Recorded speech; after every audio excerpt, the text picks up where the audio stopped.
Thanks for downloading another segment from the Best of the Classic Metal Show. The Classic Metal Show is heard live on Saturdays from 9 p.m. to 3 a.m. Eastern, exclusively at www.theclassicmetalshow.com.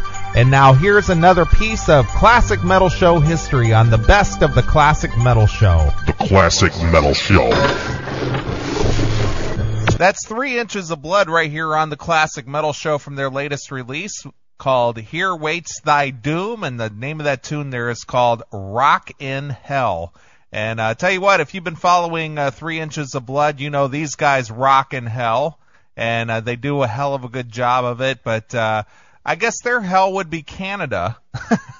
But anyway, we want to welcome to the show Shane Clark, guitarist of 3 Inches of Blood. Welcome to the Classic Metal Show there, Shane. Thank you very much. Good to be here. Well, you guys hailing from Canada, you guys are in good company up there. You got a lot of great metal bands and legacy bands, and you guys are following suit. Yeah, I mean, I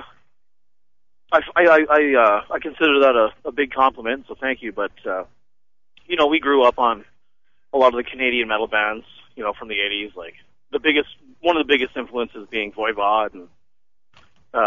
But there's a lot of great bands over the years, you know, like Exciter and Razor from the '80s, all the way up to Strapping Young Lad and stuff. Right. So right. There's been a lot of good influence, you know, over the years. Well, you got to be kind of proud because you're kind of fitting right in there, making some noise for yourself as 3 Inches of Blood and being signed to Century Media Records and getting more worldwide exposure and whatnot. So, hey, congratulations on the new CD. Thanks very much, man. Well, you know, I was looking over a little bit of your history, and we've been doing the Classic Metal Show for about 14 years, and you know we've represented some of the Canadian bands. In fact, you mentioned one there, Exciter, and we've had John Ricci of Exciter here on the Classic Metal Show. And right on, man. Are you a big Exciter fan? It's one of those bands that's I heard, just throughout growing up, especially when I was really young, just buddies, older brothers would have that stuff cranked all the time, and it was always around. That Sacrifice is another one. So yeah, sure. Inadvertently, especially in the beginning, I definitely was, some of that was forced on me, which is a good thing. Right, right. Well, you guys have been kicking around for about 8 years now or so, and it takes a long time to sometimes get a following, especially if you're not a quote unquote a mass appeal band. And of course, I'm sure you're well aware of it, that the metal community is more of a niche market than anything else, right? Yeah, I mean, when it gets down to talking about that kind of stuff, it's I think it's really important just to make music for the sake of making music. Sure. Shit that you like. Being an underground band, it's all about bringing the music to the people in a live sense. So when you hear about, niche markets, and when you start talking popularity and stuff, underground music never really goes away, as you're well aware. Right. So that's just one of those things. That's part of the. That's just part of the deal. It's never really gonna appeal to mass marketed type. Yeah, it's not gonna appeal to the Britney Spears market of the world, or the Kanye West market of the world, or anything like that. No, that definitely has its place in the world for everyman Joe who just they rely on the radio to tell them what is available for listening. But just to repeat myself, it's underground shit, right? Right. That's never really been too much thought on that. Right. Well, listening to this new release on Century Media, Here Waits Thy Doom, there's a lot of killer guitar riffs on there, a lot of riffing there going on, and I'm hearing a lot of like Iron Maiden influences there. Are you guys Maiden fans at all? Definitely. Actually the band started out, quite a few different members have come and gone. The original lineup was very influenced by Maiden. Right. And that's an element of the band that's, definitely a shared influence with the guys now, but we wanted to, you never want to really repeat yourself, because then you become, within the band maybe stagnant, and then it just becomes boring all around. Sure. Sure. You want to try new stuff. That influence is very much there, but it's kind of, taking a little bit of a backseat to other influences, Sure. Like this album specifically has a little more of a rockin' vibe to it, and that comes from a very big influence from, Rainbow, UFO, right, Scorpions, like that first wave of metal that that we all really just we love. That's the stuff we listen to in the band, touring constantly. Right. Well, so that just sort of made its way into our writing process. Sure. This time around. Well, listening to 3 Inches of Blood, your vocalist Cam, he has that high register vocal that as the stereotypical fan would describe as that soaring vocals. He's way up there in that almost that King Diamond range at some points. Yep. Definitely. So it's almost like King Diamond meets Iron Maiden in a way. Yeah, I mean that's a good way of looking at it. That just goes to his influence and stuff. Sure. I've talked about that a few times over the past couple of weeks in interviews and stuff, and we definitely tend to stick out because of his vocals. And I'm at the same time, if we were around maybe within the 80s, even up to the early 90s, he wouldn't stick out that much, but you know how like the musical climate kind of changed with metal in the early 90s with right. People's tastes obviously changed and stuff, but we're kind of introducing young kids who didn't grow up with a lot of that stuff. Like, even if you look at some of the Bay Area bands in the 80s, a lot of them had that sort of vocal style which kind of went away. Right, absolutely. So it's cool. It's cool when people point that out, Sure. Well, you mentioned the 80s on numerous, several times already in this interview. Are you guys heavily influenced and love the 80s style of metal, the way it was presented, with there was all kinds of, anywhere from the heaviest of metal to like an Exodus or a Testament, and obviously early Metallica, all the way to some, to some lesser, heavier stuff, say more like in a Dokken or Queensryche vein, where they still had the soaring vocals and the melodic guitars. Are you guys? We'd probably scratch those two off our list. Okay. I'm joking, of course, but definitely. I mean, I'll speak for myself. When I really got into music, those were the bands, because I'm 34, and those were the bands when I was a kid that just made me excited about music and playing guitar. Sure, stuff. Sure. The 80s are very influential for me as a guitar player, specifically, like you mentioned, like a lot of those Bay Area bands those dudes are like rhythm monsters, and that's what really influenced me, just to love the riff and just love heavy music, like right. All the way from, the bands you mentioned, but even earlier, like, pre-thrash, like, like I hate subgenres and shit, but, like when Anvil first came out, and Priest, and I'll say the Scorpions again, that kind of stuff, Dio, all the way up to today, we're really big fans of just straight up metal music, right? Right. All the way up today, Satyricon, I don't know, man, all kinds of bands, but 80s music is definitely the stuff we grew up with. So sure, when we write our favorite kind of stuff that we want to hear, that's usually what translates out. Right. Well, you just mentioned a band I was actually going to bring up here.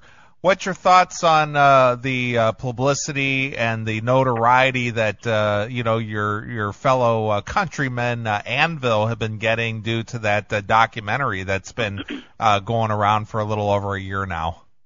Well, I won't. I'm not going to really sugarcoat anything. I think it's great that they have exposure now. They've been around for a really long time. Right. But I was a little disappointed in that movie. I thought the movie made them kind of look like a bunch of idiots. Okay. And I kind of think that, the movie maker himself, yeah, I mean, they got a lot of exposure from that, but they made them, you know, the real life Spinal Tap, which I think is kind of unfair, you know. Sure. You know, it's almost like that dude who made the movie specifically recreated parts. Right. To kind of make them look like a little simpletons, you know. Sure. So me personally, I was a little disappointed that in a few of those things. Right. But that's my personal opinion, you know. Well, I think the fact that those guys are opening for Priest now is awesome, and if those guys are happy, sweet, you know. Like, it's really none of my business. I don't even know those guys. Right. So Right. if those guys are cool with it, then cool. I kind of left the theater a little bummed out. I hear you. Well, after 30 years, though, it's kind of cool that they're finally getting some kind of recognition because, you know, as you said in the movie, they're kind of portrayed as simpletons, and they were kind of like passed up when everybody else in their same genre and their same time frame became successful. Yeah, and I mean, like, the original Anvil was some of the heaviest shit that ever came out at the time. Like, right. Rob the drummer is a very innovative metal drummer. Sure. Like, you listen to those first two records, and no one can beat, like, some of that shit he does. Right. But, you know, growing up in Canada, where I saw I saw a lot of the mid-period Anvil, when you're dressed up like a dominatrix and doing solos with dildos, it's kind of like, well, what were you guys expecting? I don't really know. Like, you know, there's some influential shit they did. There's some stuff I'm not too familiar with. Sure. Because, you know, for me, at a certain point in the 80s when I was a kid, it was Metallica, Slayer, or nothing. And I gauged everything on Rain and Blood. Right. Where, you know, bars get reset by the younger people, and you see it over time, and it's just like, I don't even really know where I was going with that. But I would never take away any of those guys' success that they have. I think it's the music business, and it's a game. And it's very much a crapshoot, and I think that the fact that they're doing what they're doing now is awesome. Right. You know, well, everyone in the metal band would shit themselves in public to open up for Priest. Right. So, well, let me ask you about your experience with 3 Inches of Blood, being that you've been around for about 8 years now, and you've put out several CDs and whatnot. What was the turning point for the band 3 Inches of Blood, where they finally were being recognized on a larger scale than just being local favorites playing around in the bars and whatnot? At what point did you go, all right, well, we're making a name for ourselves? This happened. Excuse me. This happened for the band in about 2004. Oh yeah. Sure. We signed with Roadrunner Records.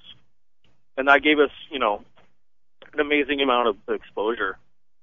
And, we did that album cycle for a couple of years, and we just played everywhere we possibly could.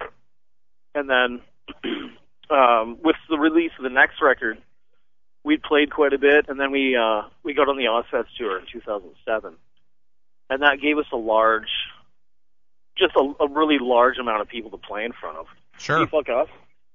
Thanks. Sorry, I was getting hassled there. So it's not like an overnight thing. I mean, when I say overnight, it's not like we've achieved any kind of like bullshit fame thing. It's just, the more you tour, the more you get your name out by playing in front of the people. It's just one of those things that, at this point has taken a good 5 years to garner. Well, were you guys self-promoters and self-managing, or did you guys go out and actually seek professional management who shopped you around and got you a deal with Roadrunner, or how did you guys do it? Are you like a grassroots band, or did you? Well, that's definitely how the band started out, but then we started working with Idol Management, who've been amazing. Sure. And that's the kind of thing where, going back to the Anvil movie, they never actually had a manager. Right. And that's kind of like, if you have a manager who is into your band as much as you are, then you have that team effort where someone who actually does the business for a living handles that, like alongside the band, where not many people are business savvy. I'm not one of those people. So once you have a team like that with a good manager, I've found anyway, you'll be able to come across opportunities that you take, Right. And well, when you guys first sought management to finally break out of the obscurity of being, just another Canadian metal band, did you guys have to pony up your day job money to pay this management company to do this for you? What I'm asking you is were you willing to take the risk for the reward? Is what I'm saying. Yeah, and I'll just say we quit our jobs at one point, but the reward for us would be being able to play all the time. It wasn't exactly the money issue, because we all did that sacrifice where it's we'll take absolutely no money to just sustain ourselves and play all the time. Right. So that would be, what some people would call a hardship. I look at it more like I'm not working construction, Sure. I don't have an apartment and vehicles anymore that own me, Right. Once you have that shit, you have to have a job. Absolutely. So I decided to look at it more of it's just an honor to do this in this lifetime. Right. Not many people get to do Right. what we're doing. And when I say that, I just mean staying on the road and making music. Sure. Well, who's the principal songwriters in your band, or is it more of a group effort? Well, the principal songwriters are me and our other guitar player, Justin. We took over songwriting duties in 2004 when the original guys quit. So, you can kind of hear a little bit of a difference with the last two records than the other one. But the way we work is Justin and I come up with, we come up with the songs, and then we show them to the rest of the guys. Cam puts lyrics on it, and then from that point, it's a collaboration. Sure. Any musician, listening, for example, would know that the original idea never turns out the way you thought it would. It's always improved because a collaborative effort. Two heads are better than one, four are better than one. Right. So Right. everyone puts in their 2 cents, and it just turns into the songs that they turn into. Sure, absolutely. Well, you guys got this new record out on Century Media Records. Obviously, how did that come about? How did you land that deal? Well, we were free agents. We got dropped by Roadrunner about maybe a year and a half ago. Right. So we were free agents for about a year. So that gave us an opportunity to, keep working, keep playing and all that, but take a good look at what the options were, Right. And Century Media was very much, the most enthusiastic. They seemed to get what we were doing the most. So, it was we had a chance to really think it out really good and meet with them quite often. And, the album's only been out for about almost a week, and we've been on the label for a good 2-3 months, and they have done everything they said they do, which Right. is kind of a weird positive thing in the music business Sure. that I've experienced so far. Right. They're straight shooters. They're so far my bullshit meter hasn't gone off at all. So it's been very positive. Sure. We're stoked about it. Well, is there anything in particular about Here Waits Thy Doom that you want to point out to the fans that you're particularly proud of, or it sticks out for you that maybe just the casual fan wouldn't get right away? Is there something you can kind of tell your perspective from? Well, my perspective would just be this is a natural progression with the band. I think that this is the most. This has been as far as the songwriting goes and just the way we recorded the album. This is the band that you would hear on the record and then see live. Sure. We used very minimal. In the studio, you have the option of doing a lot of things very precise and clinical with the help of technology and stuff. But we really wanted to take the approach of, just rehearsing the fuck out of the songs and then going into the studio. Right. Completely ready. And we worked with a guy named Jack Andino who he he's the master of just, you know, for example, miking drums, and then that's the sound you get. And, you know, there's no trigger drum sounds. We went without a click track to have a very live feel. But, you know, there's a couple departure songs on the album, and I just feel like you don't get anywhere in life without taking chances, you know? Sure. We could write Deadly Sinners 14 more times, but, you know, how interesting would that be? I don't think very much. Right. Well, the new CD sounds great. You guys are out there rocking. One of the things I wanted to ask you is, what is the significance behind the whole Viking theme of 3 Inches of Blood? What was the thought there originally that we want to be like Viking warriors almost? Well, that, you know, specifically, that was never our MO. Our lyrics definitely come from the escapist point of things, you know? Sure. There's no political or religious or social agenda with our band. It's more escapism, you know? Right.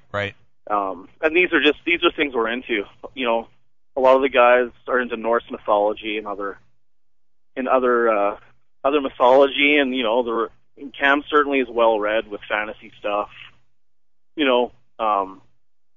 So that just comes from, you know, stuff we're into. You know, like another influence from music would be Dio and other fantasy-based guys. Merciful Fate was great. Sure. But, you know, just my point is that's just shit we're into. You're not going to come to our show or get an album and hear about our horrible life or a bad day. Our old man was an asshole. So you're into the whole wizards and dragons and, you know, all that kind of good stuff. Not necessarily the obvious stuff. Doing an interview. Right. So, another point would be, you know, looking at certain mythologies and specifically Viking stuff. I think that appeals to us because we travel a lot and we come across obstacles, and you can turn around and go home, or you can, if you see a storm coming, then you head towards the storm and just brave it, right? Right, sure. So there's we have a song called Battles and Brotherhood, which comes across as a Viking song, but it's kind of the situation that we're in. Right. You know, like you've got your bros on the road and you just deal with shit. Sure. You know, again, we're on the road and it's not really back-breaking work. We're not, like I said, I'm not a pipe fitter anymore and all that, but you know, it's just, you put a lot of miles on and you just stick together and just deal with life. Right. You're a band of warriors out there just fighting the good fight. So to speak, yeah. All right, excellent. All right, well, the new release from 3 Inches of Blood is called Here Waits Thy Doom. It's on Century Media Records, and go pick that up if you're kind of into maybe some Iron Maiden-ish riffs and maybe some King Diamond soaring vocals. I think you'll really appreciate this new release. So we want to thank Shane for calling into the Classic Metal Show and being part of the show tonight. And Shane, before we let you go, we need to ask you the traditional Classic Metal Show question. All right. How has Lemmy from Motorhead influenced your career? I got a great Motorhead story. One of the first bigger package tours we ever did was Motorhead, COC, us. And a Canadian band that's not around anymore called Damn 13. But that was one of those things that, you know, within the first, you know, 5 minutes of being there, we learned how the pros do it. And we got fucking schooled every day by Motorhead. And, you know, there's no ghost cabs on stage. You know, they're coming off full blast. It's the loudest show I ever heard. But I look at Lemmy as a guy who's been doing it for 30 plus years, and he's the real deal. Like he is rock and roll, you know, straight up. And I just find it hard for anyone to disagree with that. Sure. But I'm a huge Motorhead fan, and I'm not your typical Motorhead. Well, there's a lot of fair weather fans out there, but you listen to an album like Hammered or Kiss of Death, and it's just as good, if not better, than the old shit. Right. You know, 30 years on. Absolutely. All right, Shane. Well, again, we appreciate you taking the time out to talk to us here on the Classic Metal Show. Pick up the new 3 Inches of Blood release on Century Media. Here Waits Thy Doom. And Shane, as a tradition here on the Classic Metal Show, we always let our guests pick a closing song off the new release and maybe tell us a story about it. Okay, I got a great one, actually. We'll go with Call of the Hammer. And in the lead section, I kind of rip off a couple of Voivod licks off a song called Psychic Vacuum. It's on Dimension Hatros. And that was just my own personal tribute to Piggy, because he's no longer with us, and he was a very innovative guitar player. And that's just something for any Voivod diehards to check out.